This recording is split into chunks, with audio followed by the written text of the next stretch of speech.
ইঁচড় বাগানের সবথেকে বড় শত্রু হচ্ছে জল। ইঁচড় মানে কাঁঠালে কোনো রাসায়নিক সার বা জৈব সারও অতটাও প্রয়োজন নেই, আপনার গাছটি মারা যেতে পারে। তো আপনার 9 মাসের গাছই আমরা ফলন পেয়েছি, আমাদের ইঁচড় ভেঙে ফেলছি।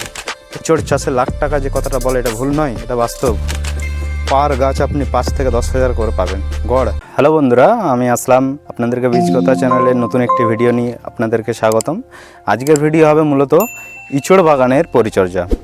তো ইঁচড় বাগানের পরিচর্যার আপনারা অলরেডি জানেন যে ইঁচড় বাগানের সবথেকে বড় শত্রু হচ্ছে জল। তো ইঁচড় পরিচর্যার প্রথমেই আমি বলতে চাই যে জল আপনাকে নিয়ন্ত্রণ করতেই হবে। তার সঙ্গে করতে হবে কী হবে, আপনাকে যে আমরা ইঁচড় চাষের সঙ্গে আমরা যেভাবে ইঁচড় যখন গাছ লাগাই, আমরা কাঁঠাল গাছটাকে রোপণ করছি, ওই সময় আমরা কি করি, অনেকে ভুল করি, এটা সেটা সার, বিভিন্ন রকমের সার, অনেক ভিডিওই দেখবেন আপনারা, অনেক যারা ফার্মিং, যারা নার্সারি করে তারা বলে থাকেন এই সার দিন, ওই সার দিন।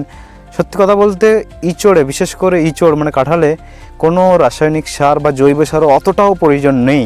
আর যদিও দেন, গোড়ায় ভুল করে দেবেন না। এটা আপনাদেরকে হাম্বল রিকোয়েস্ট যে গোড়াতে ভুল করেও দেবেন না। এতে কী হবে, আপনার গাছটি মরে যেতে পারে, আপনার গাছটি মারা যেতে পারে। তো আপনাকে এটা খেয়াল রাখতে হবে। এবং এর পরিচর্যার সব থেকে যেটা বড় শত্রু, যেটা বললাম, জল নিকাশির ব্যবস্থা একদম খুবই ভালো রাখতে হবে। এবং গাছকে একদম যে জল নিকাশির ব্যবস্থা রাখতে যেয়ে আপনি আপনি গাছটাকে জল নিকাশি ব্যবস্থা করতে যেয়ে দেখবেন মানে এতটা পরিমাণে শুকনো করে দিচ্ছেন জমি যে গাছটা রস পাচ্ছে না। তাতে কি হচ্ছে, গাছটা সেই কারণেও গাছ মারা যেতে পারে। এই আপনাকে জল যেরকম নিকাশির ব্যবস্থা রাখতে হবে, সেরকম জলও বাগানে রাখতে হবে। তাতে কী হবে, জলের মাটিটা ভিজে ভিজে রাখতে হবে। আমি দেখাচ্ছি আমাদের যে বাগানটি আছে, এই বাগানটি আমাদের 8-9 মাসের 10 মাসের মতো বয়স হচ্ছে গাছটার। আপনারা যারা আমার বাগান ফলো করেন তারা জানবেন অবশ্যই, 10 মাসের মতো বয়স হচ্ছে বাগানটি। তো এই বাগানে আমরা যেভাবে পরিচর্যা করছি, পরিচর্যার সাথে সাথে আমাদের 9 মাসের গাছই আমরা ফলন পেয়েছি। আমাদের পুরো আগের ভিডিওগুলো দেখতে পারেন।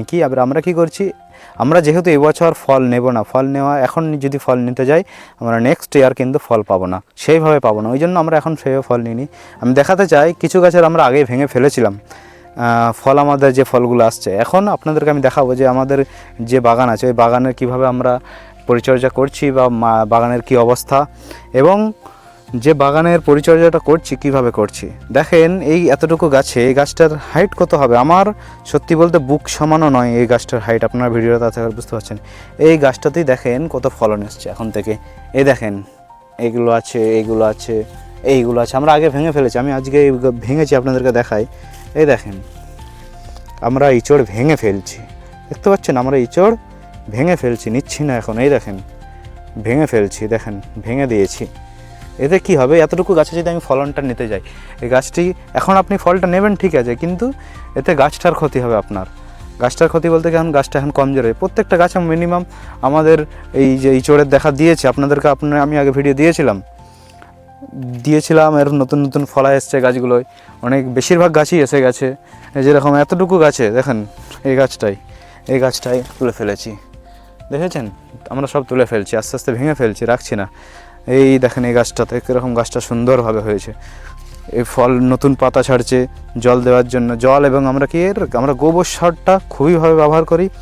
আর দেখতে পাচ্ছেন এই যে গাছগুলো দেখেন, সব নতুন নতুন ডগ ছাড়ছে, কত সুন্দর গাছের কালার দেখতে পাচ্ছেন। এই দেখেন, গাছের ডগায় ফল, এগুলো আমরা ভেঙে ফেলবো এইভাবে। এটা যদিও হয়তো পুরুষ ফুল, এই দেখেন আমি ভেঙে ফেললাম, দেখলেন, এই দেখেন, এই যে একটা ভেঙে ফেললাম, এইভাবে ভেঙে ফেললাম, দেখবেন গোড়ায় আছে, এই দেখেন, এই যে একটা, এই দেখেন, সব ভেঙে ফেলতে হবে এইভাবে। প্রথমবারে যেরকম গোল্ডেন 8 পেয়ারা যেরকম প্রথমবারে ফল নিয়ে যায় না, সেরকম ইঁচড়ে ভেঙে ফেলতে হবে এইভাবে। দেখতে পেয়েছেন, নেওয়া চলবে না। ইঁচড় আসবে আপনাদের এখন একদমই।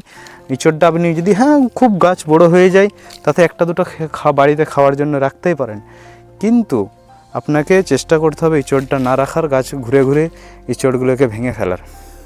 এতে আপনার গাছটা এখন মজবুত হবে। একটু এখন ধৈর্য ধরে নিলে আপনি আশা করি এর পরের বছর একটি বাগান থেকে লাখ লাখ কামাবেন। এটা আমার অভিজ্ঞতা, আমার দেখা, আমি সেই থেকে বললাম।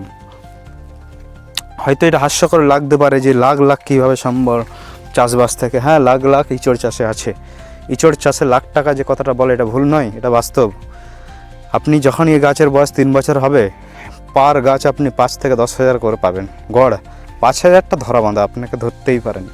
তো এখন আপনাকে একটু পরিচর্যাটা করতে হবে। এই যে দেখতে পাচ্ছেন, সব ফুল আমাদের ইঁচড় আসছে, এইভাবে সব ভেঙে ফেলতে হবে, নেওয়া চলবে না।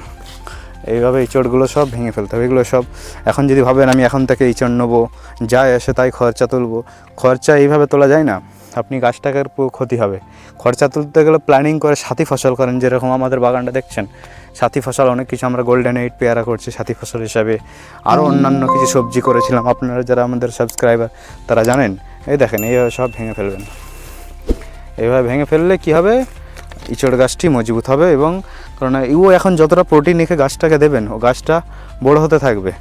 আর যদি ফল নিতে চান ওর প্রোটিনটাও ফলে দেবে, গাছে দিতে পারবে না, এতে গাছের গোড়া মজবুত হবে না।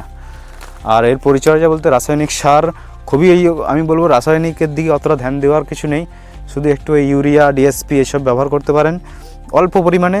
আর এই যে বলে না শিংকুচো এই কুচো, এগুলো তো খরচা বেশি, আপনি দিতে পারেন, অসুবিধা কিছু নয়, দিলে ভালো জিনিস। কিন্তু আমার অভিজ্ঞতা আমাদের বাগান থেকে বলি যে অতটা প্রয়োজন নেই। আমরা এখন পর্যন্ত রাসায়নিক সার, ভার্মি কম্পোস্ট, রাসায়নিক সার বলছি, আপনার জৈব সারের মধ্যে আমরা যে শিংকুচো, নিম তেল, আপনার যদি হাড় গুঁড়ো, এই সব জিনিস আমরা ইউজ করিনি, বা ভার্মি কম্পোস্ট এগুলো আমরা ইউজ করিনি এখন পর্যন্ত। এই যে আমাদের বাগানটার এই ফলনই দেখতেই পাচ্ছেন, এই দেখেন আমরা শুধু ইউজ করি গোবর সার। এই দেখেন একটা ফল এসছে, এটাতেও হবে, এখন ভাঙছি না। আর এইভাবে পুরো বাগান আপনারা জলটা মেনটেন করেন। আমি বলবো আপনারা বাগানটাতে জলটা মেনটেন করতে হবে আপনাদের। দেখতে পাচ্ছেন আমাদের বাগান কিন্তু একটু ভিজে, উপরটা শুকনো, গাছের গোড়া শুকনো, এইভাবে আপনাদেরকে মেনটেন করতে হবে। আর গোবর সারটা দেন, গাছের গোড়ায় দেবেন না, বারবার বলবো গাছের গোড়ায়, বর্ষাকালে তো ভুল করেও গাছের গোড়ায় গোবর সার দেবেন না, মিনিমাম 1-1.5 হাত। আমরা কী করি, আমরা যে নালা দেখছেন না, এই নালাতে আমরা গোবর সার এবং ডিএসপি ফিএসপি যা দিই রাসায়নিক সার সেসব এখানে দিয়ে দিই। আর সেরকম কিছু কাঁঠাল গাছের পরিষেবা করতে হয় না। আপনি 3 বছর একটু জলটা মেনটেন করেন আর গোবর সার দেন, আশা করি 3 বছর পর অবশ্যই ফল পাবেন। তবে জল মেনটেন আপনাকে করতেই হবে, তার সাথে সাথে জৈব সারটার দিকে আপনি রাসায়নিক সার ছেড়ে জৈব সারের দিকে বলতে গোবরটাতেই আপনি ফোকাস করেন। আশা করি এটা আমরা বলতে পারি 100% শিওর দিতে পারি যে আপনি 3 বছর পর অবশ্যই এর ফল পাবেন। আমার বাগানটা দেখছেন আপনারা, যে বাগানটি আমি ইঁচড় এবং গোল্ডেন 8 পেয়ারা করেছি। তো আজকে আমি এর পরিচর্যা নিয়ে একটি ভিডিও দিলাম। আপনারা আমাদেরকে ফলো করতে পারেন, নিয়মিত আপডেট পেতে আমাদের চ্যানেলটি সাবস্ক্রাইব করবেন এবং ভিডিওটি একটি লাইক এবং একটি আপনার মূল্যবান কমেন্ট করবেন, এবং বা আপনাদের যে অভিজ্ঞতা, যারা চাষি আছেন আপনার অভিজ্ঞতাটা অবশ্যই শেয়ার করবেন। ধন্যবাদ। বীজ কথা চ্যানেলটি সাবস্ক্রাইব করবেন। ভালো থাকবেন।